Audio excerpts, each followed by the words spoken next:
It's really kind of neat to come here and do this. I'm not an Army War College graduate. I actually went to the Naval War College, but I've spent plenty of time here at what I consider to be kind of the foundational cornerstone of Army education and deep thinking. And so it's always a pleasure to return, whether that's as part of the ASEP series of general officer education that we continue, even through our general officer ranks, or whether it's to come and participate with the audience that we've got here today and those that I know that are out in the virtual land as well. I've got brief comments this morning, actually. It won't take that long. What I really want to do is stimulate some thought and some discussion on this question of the homeland and what it is like for us now as we move into a contested homeland. It's been contested for a while, and we've acknowledged that in some of our strategic documents. And we're going to continue to pull that thread because I believe we have a false sense of security here at home as we consider the prospect of projecting combat power forward. As we've been able to do with absolute assurity over the last 20 plus years in some of the smaller skirmishes, if you will, wars that we've been in, not to take anything away from the great sacrifices from Afghanistan and Iraq, Syria, and others. They are not on the same scale that we will be talking about with our chief competitors, those folks that challenge us every day. And it is a much different, as you all well know, proposition to be thinking about large-scale ground combat operations. What I will tell you is, and I think it relates directly to the Landpower Symposium here, anything that happens with regards to an attack on the homeland is going to manifest itself in the land domain. Whether it comes through the air, space, cyber, or maritime or land domains, it will manifest itself in the land domain. You can count on that. And we'll talk a little bit about that. We'll stir that conversation a little bit because I think it's important. So with that, it is really nice to be here at Carlisle. To be able to run this morning with a sweatshirt on was a gift. It was 102 degrees on Mother's Day in San Antonio. So it is nice to be in Pennsylvania. Of course, in January, you guys are going to want to be where I'm at, so it all equals out. Hey, aside from the excursions from the indigenous people of North America or early colonial powers such as France, Britain, and Spain, our earliest legitimate threats to the homeland were almost exclusively sea-based. Whether on the surface or subsurface, we were only assailable on our coastal flanks due to our partnerships with Mexico and Canada. To address this challenge, we built a series of coastal artillery batteries that guarded major cities, ports of entry, and inland waterway access points. In 1907, we had some 170 numbered companies in the Coastal Artillery Corps. So think about the fact that we had nearly 12 brigades worth of coastal artillery guarding our homeland. The age of the aircraft precipitously changed our defensive posture in the homeland. The attack on Pearl Harbor showed that the coastal artillery, despite the inclusion of anti-aircraft mission, was ineffective against mass air attack. Pre-war, anti-aircraft planning had been very inadequate, and few weapons allocated, and coastal defense guns had become almost irrelevant. They were positioned to keep enemy ships out of a friendly harbor, but that was all that they could really accomplish. Since no Navy in the world, not even the Japanese, possessed the ability to get close enough to the homeland to launch a serious or widespread attack, coastal artillery units began to shut down. By 1948, almost all of the seacoast defenses had been scrapped. With only the anti-aircraft mission left, the coastal artillery was disestablished and the anti-aircraft and field artillery branches were merged in 1950. So a retraction of the element and thought about defending the homeland with kinetic means at that point. Then came the dawn of the nuclear age and long-range aviation. In the 1950s through the 1970s, the Anti-Aircraft Command and its successors operated Nike Ajax and Nike Hercules missiles that, along with the United States Air Force's early long-range air defense missiles, such as Bomb Arc, were the successors to coastal artillery in defending the homeland and friendly countries. By 1954, as concerns about Soviet capabilities became more significant, a multi-service unified command was created involving the Navy, Army, and Air Force units, the Continental Air Defense Command, or CONAD. By 1957, the details had been worked out, and top defense officials in each nation approved the formation of the North American Air Defense Command, which was stood up on 12 September 1957 at Ent Air Force Base in Colorado Springs, Colorado. Over the ensuing years, the evolving threat caused NORAD to expand its mission to include tactical warning and assessment of possible air, missile, or space attacks on North America. Consequently, the 1981 NORAD agreement changed the command's name from the North American Air Defense Command to North American Aerospace Defense Command. The Modernization Accord signed in 1985 called for the replacement of the detection and early warning, or DEW, line radar systems with an improved Arctic radar line called the North Warning System, NWS. Additionally, the deployment of over-the-horizon backscatter radars and the assignment of newer United States Air Force aircraft, such as F-15, 16s, and 18s, provided greater homeland defense assurance to NORAD in the attack axis that existed in the air and maritime domains. While the principal threat abated in 1991 when the Soviet Union was dissolved, not all traditional airspace threats went away. Although the USSR no longer existed, its successor states still had air-launched and submarine-launched cruise missiles. In addition, NORAD planners envisioned terrorists possibly using cruise missiles or similar weapons. Capable of flying over long distances and avoiding radar coverage, these missiles posed a significant threat to North America. Neither Canada nor the United States had a reliable system to prevent a concerted or isolated cruise missile strike on the continent, and that remains true to this day. NORAD plans call for enhanced ground-based radar and AWACS aircraft to detect the missiles so air defense fighters could attack the threat with air-to-air missiles. Other improvements in space surveillance were advocated to improve capabilities. In the immediate aftermath of 9/11 attacks, NORAD began Operation Noble Eagle. The purpose of this still ongoing air patrol mission was to defend the United States against terrorist aggression originating from both within and without our nation's borders. Can I get that first slide, please? The relative advantage gap that we enjoyed in conventional military power for at least the last 3 decades has closed. 30 years of watching America go to war and tactically decimate every force who has ventured to stand face to face with us has changed our chief competitors' approaches.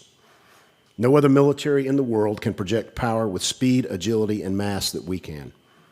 But the speed of war has accelerated. Our competitors' advances in the temporal domains, cyber and space, provide them capabilities that have near, immediate, and global reach. To exacerbate this challenge, the ability of our competitors to mask attribution in these domains slows our decision-making, foments misunderstanding, and complements our competitors' mis- and disinformation campaign space. On top of all this, and due in large part to industrial espionage, our competitors have made evolutionary advances in the air domain. All of these factors negate our speed of deployability and the technological advantages that we've enjoyed since the end of the Cold War. Advantages that we have hedged against when considering our own modernization, strategic basing, and force disposition decisions. This has led to vulnerability and complexity in the homeland. The very essence of what makes the homeland the most desirable living environment in the world also confounds our attempts to secure it. The interstate highway system, abundant commercial rail and waterways, the citizenry's freedom to maneuver virtually unchecked to all but the most secure locations, and a vastly interconnected and interdependent communications and cyber architecture empowers us to execute trade, commerce, logistics, public works, and even leisure activities with speed. This also leaves gaps and seams of security to critical infrastructure, our communication systems, and our cyber architecture that our competitors are eager to exploit. Further confounding this challenge is a massive, albeit arguably effective, consortium of private, corporate, local, state, and federal entities and agencies, each with different responsibilities, equities, geographic boundaries, and authorities. DoD, for good reason, has virtually no authority to operate in the homeland except in support of one of these civil authorities, and then only with great restriction.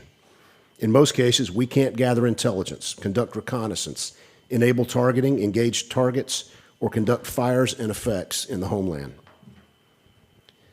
So our ability to both deter during competition and win during conflict depends on our ability to assure force projection and sustainment. Our competitors know this, and they intend to interrupt those efforts. Importantly, every attack on the homeland, should it occur, will manifest itself in the land domain regardless of the domain axis of attack. Our ability to successfully interdict air attack on critical infrastructure is based on early warning, predictable patterns of attack, high probability of kill by our own systems, and a belief that any attack by an adversary will be a limited campaign. These assumed parameters are dangerous and misled. Army North believes that adversaries look to hold America at risk in the homeland at a level below the nuclear threshold by capitalizing on non-attributability and reversible cyber and space attacks that will sow mistrust and doubt in our citizenry. Our potential adversaries are committed to slowing but not stopping our force flow and power projection with a belief that the will of the American people will break in the face of civil unrest or infrastructure dysfunction or collapse. While considerable kinetic capability resides among our chief competitors, they believe that attacks that cause functional interruption or defeat are far more preferable and less escalatory than attacks that cause structural or physical defeat or damage.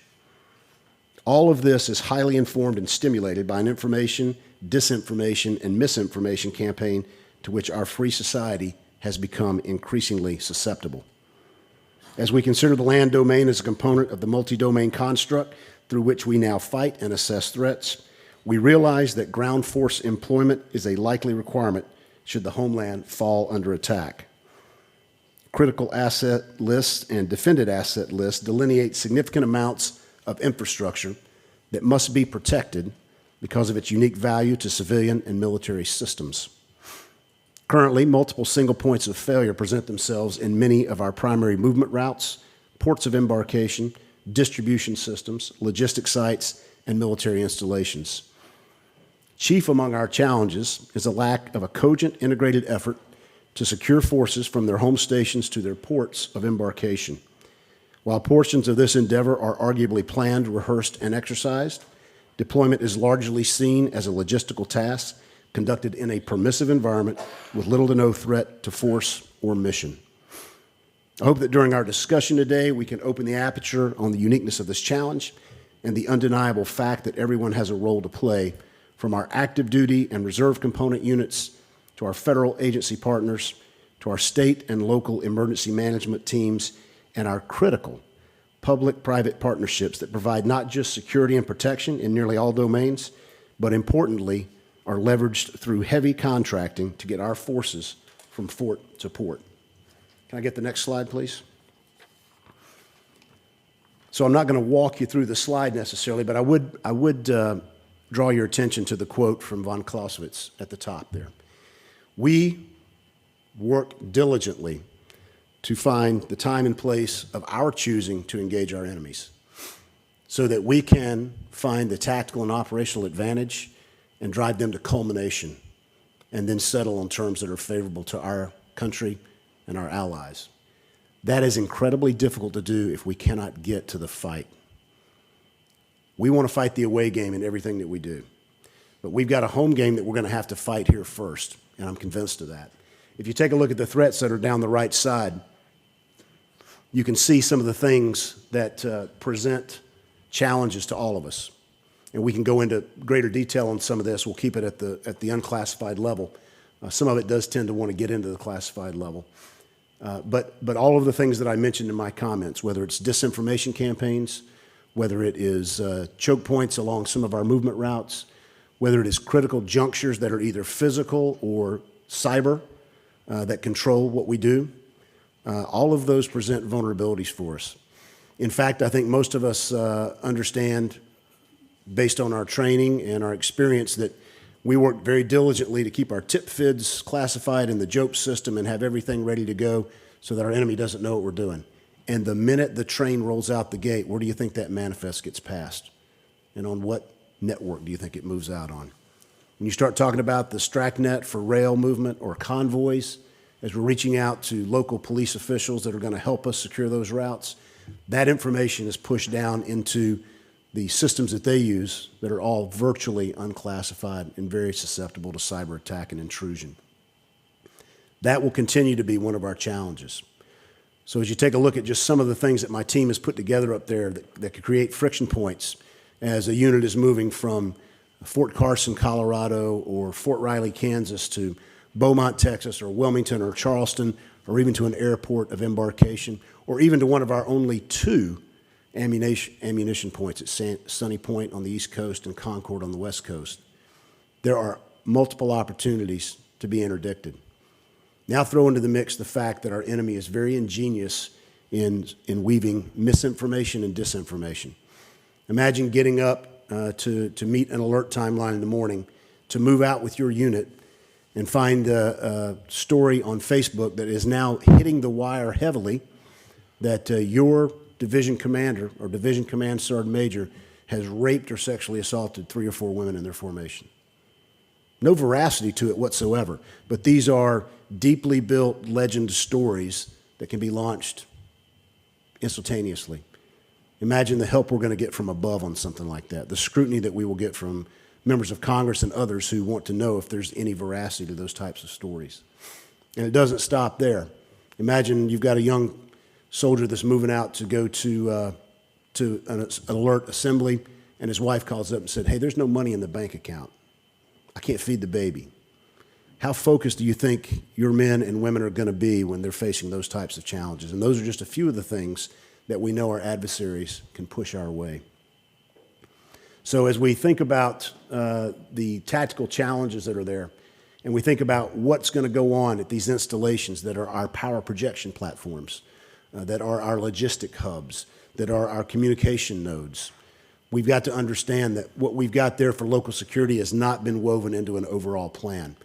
And as the ASCC commander, as the theater Army commander, and as the JFLEC for NORTHCOM, I believe it's my responsibility to bring people together in that discussion. In addition to everything that we're doing to get people out of the country and moving port to port, we're also going to have significant amounts of Compo 2 and 3 that are trying to get to their mobilization force generation installations, MFGIs, and equipment sets and training sets that have to move as well. Right now, we don't have the capacity to do that.